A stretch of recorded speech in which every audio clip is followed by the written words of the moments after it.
Hi everyone, I'm Russell, and this is the first video I've produced to accompany my new book, or new at the time of recording, of Advanced Painting by Numbers Techniques. So I thought I'd give this video a try and see how it turns out. Now, what I did is I went to a local shop here in the UK and I bought a Painting by Numbers book, Painting by Numbers set. And there was no photograph in it of the finished item, just a picture. So what I did, because I wanted to photocopy a part of the painting and put it onto a board and just paint that part, I cut the relevant part out of the main picture. And this is it. I then took that picture, I scanned it, both as colour and as monochrome. And this is how it came out, and printed it out as a monochrome. And there's a reason for that, and that comes down to underpainting. Now, of course, with the painting, in this case, the paint set, came a full-size piece of paper with the Painting by Numbers canvas printed on it, and it's very good quality.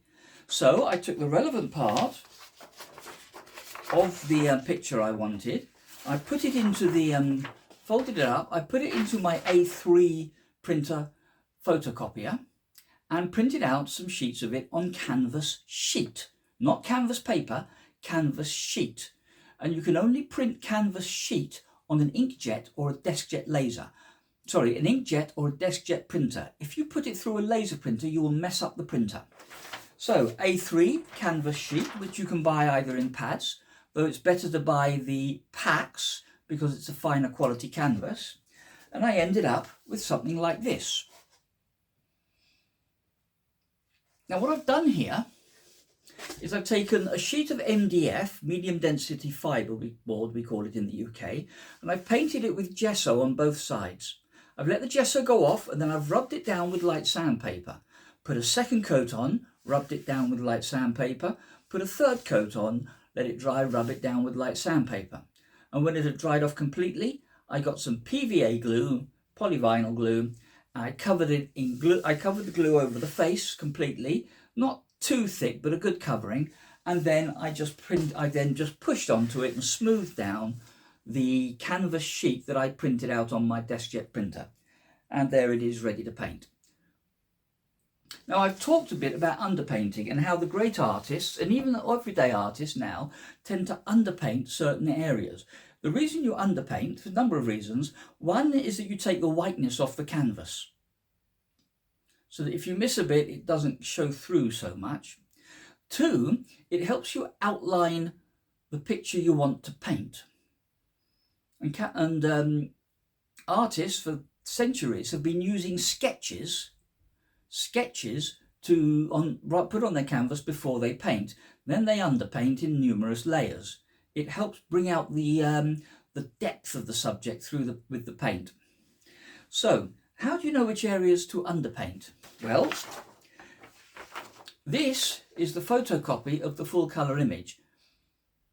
And it actually looks a little bit different than it does in the picture. You'll think that in the pictures, whereas in the picture, for instance, bright reds stand out, they don't stand out on monochrome photocopies because they have a different value. So what I've done to increase the value, or to change the value of the sheet, is I have covered it with very light coats of burnt umber mixed with water.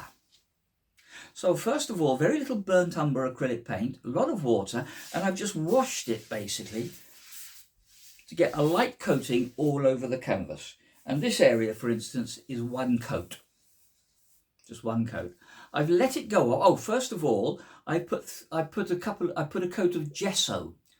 Before I did that, I very lightly sandpapered the canvas, and I applied a thin coat of clear gesso onto the canvas. And when that had gone off, I had very, very, very lightly again wiped down the canvas, sanded down the canvas. Then I applied the first coat of burnt umber, very thin, over all the area. I let that go off. I then put a second coat on.